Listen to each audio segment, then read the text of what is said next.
Que consignar a esta hora, estamos en contacto telefónico con la diputada Carolina Marzán, que la vio muy entusiasmada en una caravana, en varias caravanas en realidad, el fin de semana. Carolina, gusto de saludar a la diputada. Hola Julio, ¿cómo estás? Buen día, un gusto saludarlos a todos y a todas. En este día, por lo menos acá yo vivo en la provincia de Marga Marga, está muy nublado, con harto frío, parece que hay vaguada costera, me da la impresión en Viña y eso como que entra obviamente hacia acá, así que pero de todas maneras yo siempre digo, hay que tratar como de ponerle calorcito, energía positiva, bueno, y así también vamos transformando un poquitito el día de tantas noticias que a veces nos golpean sin duda. Así es, acá tenemos 30 grados como máxima y sol en todo el Valle de Aconcagua. Está muy bonita la jornada. Bueno, el fin de semana también fue un fin de semana en la práctica de verano, diputada. Me consta porque estuve estuve allá en la ruta de la prueba, así le pusimos nosotros. Mira que está buena esa, la ruta de la prueba. Sí, y por ahí he visto otros nombres parecidos, pero nosotros salimos con la ruta de la prueba. Y sí, por supuesto que había que estar, estuvimos el fin de semana en San Felipe, Los Andes y San Esteban, y hemos recorrido muchas comunas y vamos a seguir recorriendo hasta...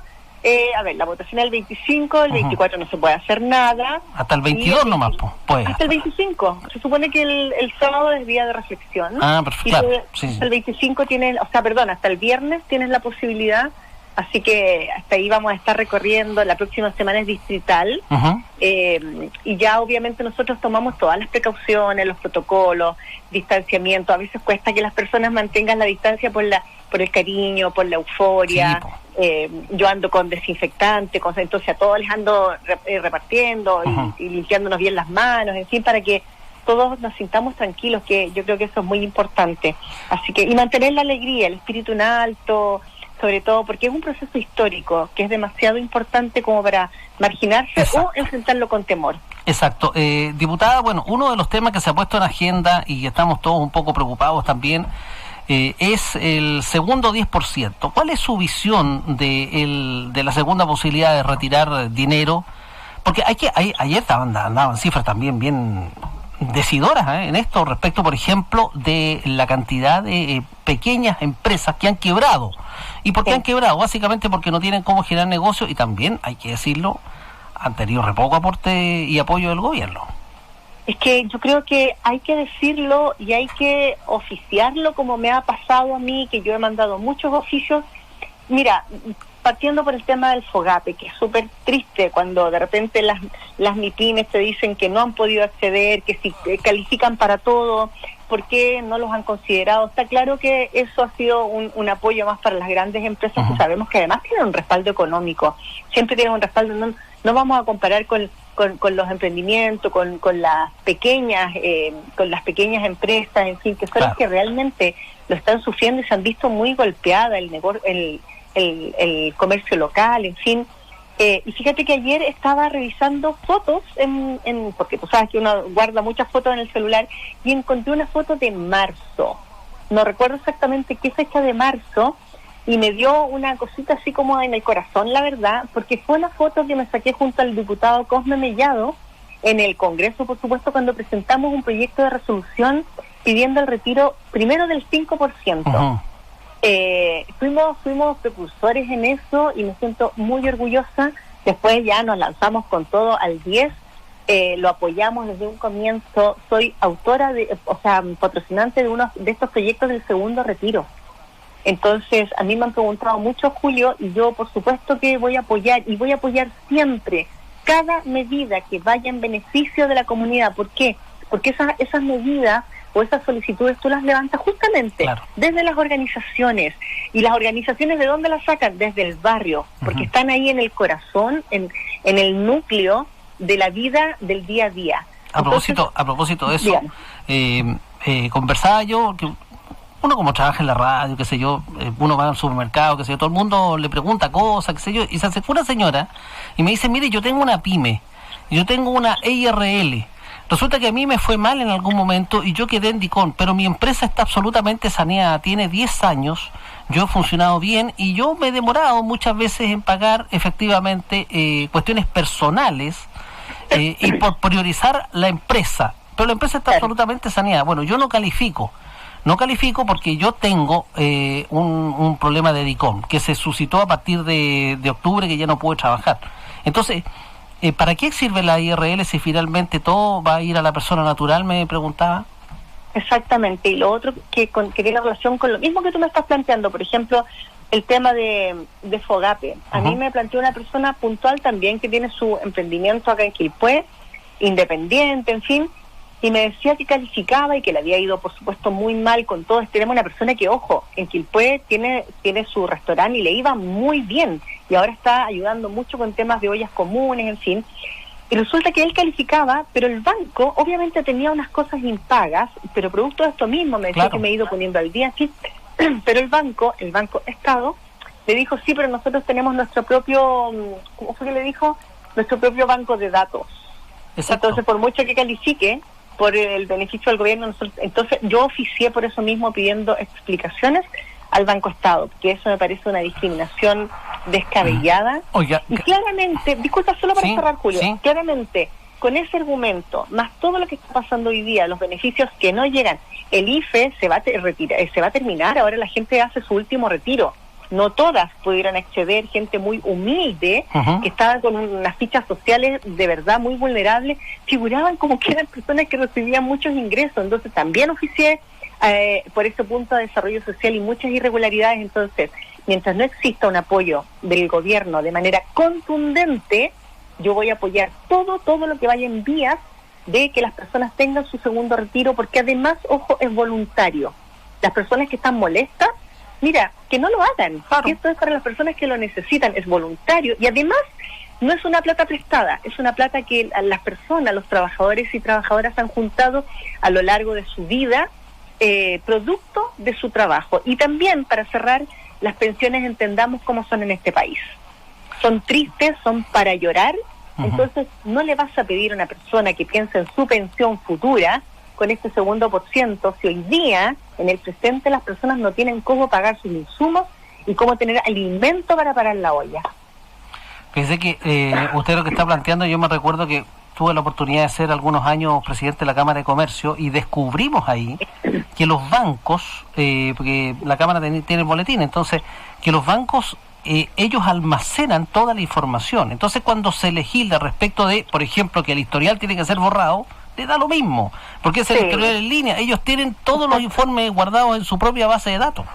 Exacto. Y eso lo hacen valer en algún momento. Entonces, yo creo que también ahí vulneran el espíritu de la ley, y es un tema al cual habría que implicarle ahí cierto tiempo. Es como ese dicho, echa la ley, echa la trampa, claro, y que desgraciadamente en este caso los bancos, que en vez de ir en ayuda, y también el gobierno exigir que esto se haga y se instalen estas leyes como corresponde, vemos que existe esta como actitud blanda o sencilla, y también, ojo, esta amenaza que existe, por ejemplo, por parte del ministro Briones, cuando dice que si vamos por el retiro del segundo retiro al 10% no va a haber reforma de pensiones. Eso es una amenaza, ya no estamos en dictadura, no podemos dialogar o sentarnos a dialogar bajo amenaza de, si tú haces esto, yo te voy a atacar o te voy a amenazar con esto otro. O bien decir que hay que sacarse de la cabeza que el Estado es una caja o un centro de empleo o una caja pagadora.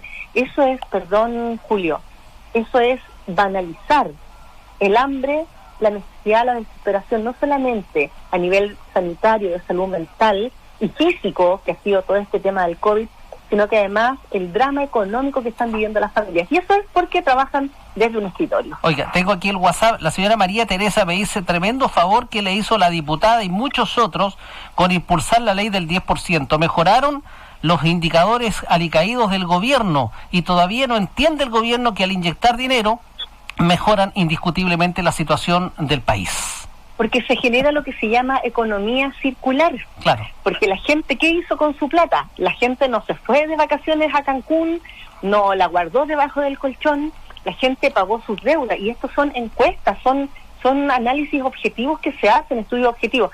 Lo primero que estaba en la lista era comprar alimentos para la casa. Exacto. Comprar alimentos, o sea, yo creo que una persona que es autoridad, que está en el gobierno, debería apretarse el estómago y el corazón con esto.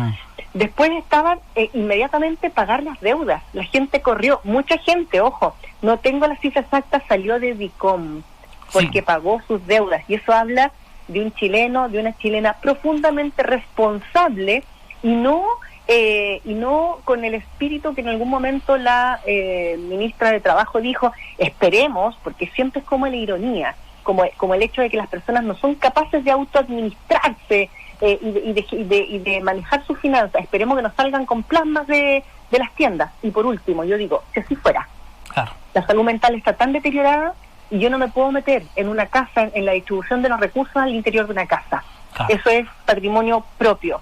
Así que, y se reactivó la economía. El propio ministro de Economía dijo que al principio, ¿te acuerdas que hablaban de que Chile se iba a incendiar, que iba a quedar la embarrada, como se dice en chileno? Y después salen diciendo, que me parece muy bien, que estaban todos felices porque no se cayó el país, no pasó nada, claro. no se abrió el cielo y cayeron llamas de lenguas de fuego, no sé, que hacía muchas imágenes gráficas ahí. Está buena. Sí, pues yo en alguna ocasión estaba un datito así freak que me pasó, que me dio mucha vergüenza, lo tomé con humor, que yo dije en alguna entrevista, dije, puchi, no llegaron los 4 caballos del apocalipsis. Claro. Y la niña me dice, los jinetes, le dije, bueno, se quedaron sacando el 10%, pero es verdad, es verdad. Sí. Y mira, y creo que fue un alivio, y ahora las personas están pidiendo este segundo retiro, los que todavía tienen fondos, porque recordemos que también hay una parte importante que sacó todos sus fondos porque tenía poco ahorro, pero yo voy a seguir apoyando y otras medidas que las personas, porque finalmente, ¿sabes qué, Julio? A mí fueron personas del distrito que en marzo decían, y podrá ser posible, imagínate, contra todo pronóstico, que se nos trató de todo, ojo, a mí, al diputado Cosme Mellado, o sea, sí, y a los que firmamos que éramos, pero poco menos que éramos estábamos haciendo sacrilegio con la economía del país y pensábamos en esta posibilidad. Y considerar ahí un tema, diputada, que esa gente que no tiene recursos ya y que retiró todo o que va a retirar si se aprueba esta segunda etapa, va a retirar, va a quedar sin fondo, va a ser de todas maneras igual una carga para el Estado, porque con esos montos no le alcanza para nada. Entonces finalmente van a acceder siempre al pilar solidario. Es que el tema es que mientras las pensiones se sigan administrando como se administran hoy día, mientras haya tantos vacíos legales respecto a ese tema y no se trabaje en una real reforma de pensiones, va a seguir siendo la piedra en el zapato. Exacto. Y ojo, de cualquier gobierno. Claro. Entonces, el argumento siempre es, oye, estuvieron tantos años aquí. Bueno, pero hablemos del presente. Si yo critico todas las situaciones y todos los gobiernos que quizás no lograron hacer una reforma contundente y todos los vacíos que hay hacia atrás, recordemos también con el tema de la dictadura, con las personas que jubilaron, con el cambio de un sistema a otro.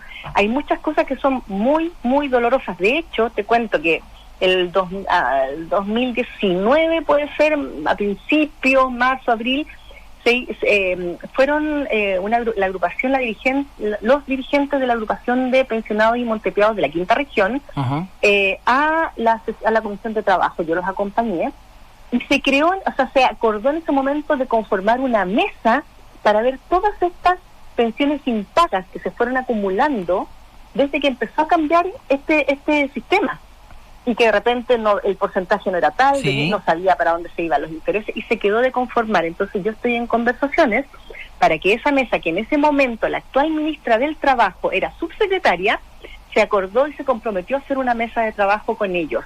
Entonces yo estoy ahora cateteando, gestionando en palabras más técnicas, pero en realidad cateteando, para que esa mesa que se acordó y que está en grabación, se cumpla con los pensionados y montepiados como se acordó ese día hace ya más de un año ya. Oiga, a propósito de esto, la Comisión Permanente de Personas Adultas Mayores que usted impulsó, ¿cómo va a operar y cuáles son los objetivos a mediano plazo? Mira, la comisión se llama Comisión Permanente de Personas Mayores, ya no de adultos mayores, para adecuarlos a estándares internacionales de la Convención del Reconocimiento de los Derechos de las Personas Mayores. ¿Eso amplía su cobertura? ¿Amplía la cobertura? No, lo que pasa es que cuando tú hablas de adultos mayores, uno habla de adultos y adultas y hace además la distinción de género, pero ya hoy día se habla de personas mayores. Perfecto. Y va a ser de personas mayores y discapacidad. ¿Ya? Entonces, ¿por qué además me hace tanto sentido el que tengan representación en comisiones que sean exclusivas para el grupo etario por un lado, o para las personas con distintos tipos de discapacidad? Porque hay un hecho que además es tan doloroso, que acaba de pasar en Santiago, en el espíritu de una protesta, donde una persona con discapacidad, que tiene todo el derecho a manifestarse como cualquier otra persona, y que además no tiene por qué tener riesgos, el guanaco y le llega un chorro en su cuerpo y lo bota. Y además, cuando trataron de ir a socorrerlo, el guanaco embistió a las personas que trataban de ayudarlo.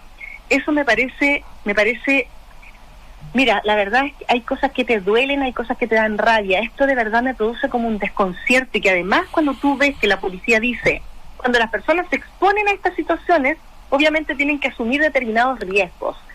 Esa declaración de verdad me parece de una poca fortuna, que no va acorde al país que nosotros queremos levantar, que es un país que en realidad la palabra inclusión a mí no me gusta. Si yo te digo honestamente, yo creo que yo siempre hablo de integrarnos, que desde el teatro. A mí me gusta el trabajo colectivo, integrarnos, intergeneracional, intercultural, y la experiencia maravillosa que yo he tenido en teatro con niños que han tenido, que tienen trastorno espectro autista, Asperger, síndrome Down, y que han sido personas mayores, y yo no hago grupos apartes.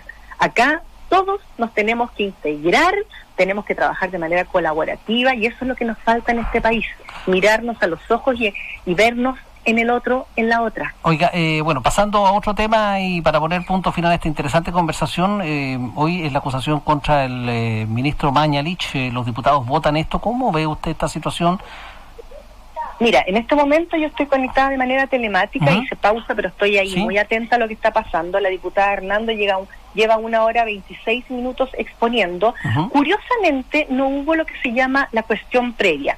¿Qué es, en palabras súper simples, la cuestión previa? Es cuando la parte defensora, en este caso del exministro Mañalich, expone el argumento de por qué esta acusación no tiene los argumentos para sostenerse. No sé si me explico. Sí.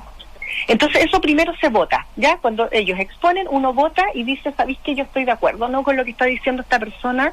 O no estoy de acuerdo. Yo creo que la acusación sí tiene que ir hacia este exministro. Entonces ahí es cuando la gente se confunde y dice, ¿por qué votaron en contra? No, uno vota en contra en esta cuestión previa de los argumentos que expone la defensa. Exacto. Avíseme si no estoy siendo clara, porfa, porque a mí me importa que sea súper clarito. No tengo temas si me dicen, no le entiendo, no estoy siendo clara. Bueno, ahora curiosamente, Julio, no hubo cuestión previa. Entonces, me parece muy curioso, lo que a mí me da un poco de preocupación. ¿Y eso no está en el reglamento? Pero eso es una atribución que pueden decir las personas que exponen, decir, no, yo me salto, o no quiero exponer. Pero ¿sabes cuál es la preocupación? ¿Y qué es lo que se me enciende así como la ampolleta? ¿Por qué será? ¿Porque tendrán los votos seguros? Puede ser. Porque uno sabe, pues, tú sabes, claro. Uno empieza a decir, oye, ¿cómo van a votar? ¿Qué van a votar? Pongámonos de acuerdo. Y eso es preocupante. Eso es preocupante. Entonces, sería muy lamentable, porque yo, si tú me preguntas, y también para así continuar con la sesión, yo creo que están todos los argumentos políticos para que esta acusación sea llevada adelante y pase al Senado, y en el Senado se vote a favor de ella, por toda la historia que conocemos, por todo lo que sigue apareciendo con respecto a las estadísticas, a las cosas, a la manera que se informaba. Exacto. a estos estudios que no se entregaban como tal, a la cantidad de fallecidos, de contagiados que no eran tal. En fin, entonces a mí me parece que es muy preocupante, porque esto ha costado vidas. Bueno, y la poca transparencia en estos temas hoy día es fundamental. Y la comunidad exige que sea así, y está bien. Aquí hay cosas que se caían de madura, por diputada. Pues muchas veces nosotros, la prensa, sobre todo de medios, digamos, regionales, tenemos al dedillo lo que pasa en la zona. Entonces es mucho más fácil controlar lo que está diciendo la autoridad respecto de lo que uno ve. Y veíamos, por ejemplo, los hospitales acá en la zona repletos de casos y no reportaban nada. Entonces, caramba, aquí hay algo muy extraño. Y otra cosa, yo oficié en muchas ocasiones personas que entraban, por ejemplo, por un tema a la cadera. Recuerdo un caso en Los Andes de una persona mayor, mujer, y se contagió con COVID. Claro. Sí, sí. Y también pasó en el hospital de San Felipe, y esas cosas no se consideraban dentro de las estadísticas. Entonces es un tema muy, muy, muy delicado, que se habla de ocultamiento de cifras, de cambios de cifras. Ahora mira, yo no digo ni estoy insinuando nada con este robo de los famosos computadores, en fin, hay tanta incertidumbre que la gente obviamente piensa lo peor con respecto a eso.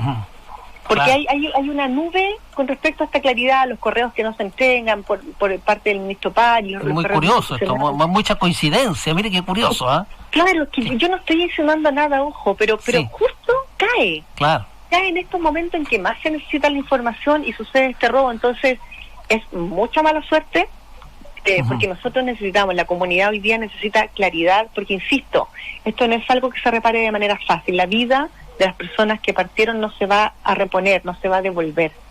Y cuando los protocolos son claros, están bien instalados, y tú atiendes de manera urgente, sobre todo cuando hablamos en temas de salud, ahí no hay que escatimar ni recursos, ni urgencias, ni inmediatez.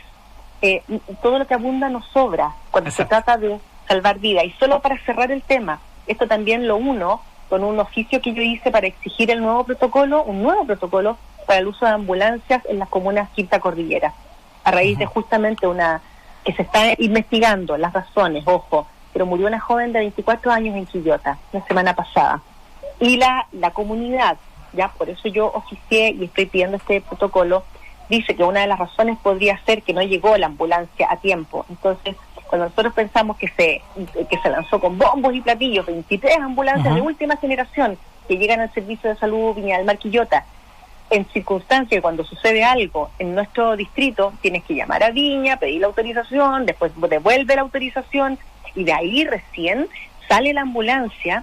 Eso no puede ser, esto debe ser administrado desde cada comuna por los médicos y por quienes saben y manejan estas urgencias, pensando también en las zonas rurales, en las personas mayores. Hay muchos temas en que estamos tan atrás y que somos nosotros como distrito, no solamente somos el patio trasero de la región metropolitana, sino que además somos el patio trasero, además de Valparaíso mismo, o de Valparaíso Viña, desde donde se toman las decisiones. Es como recibir una doble centralización, y eso es muy injusto. Así es, pues. Muchas gracias, diputada, un gusto de haber conversado esta mañana con usted. Que esté muy bien, un abrazo a todos y a todas de parte mía. Gracias, chao.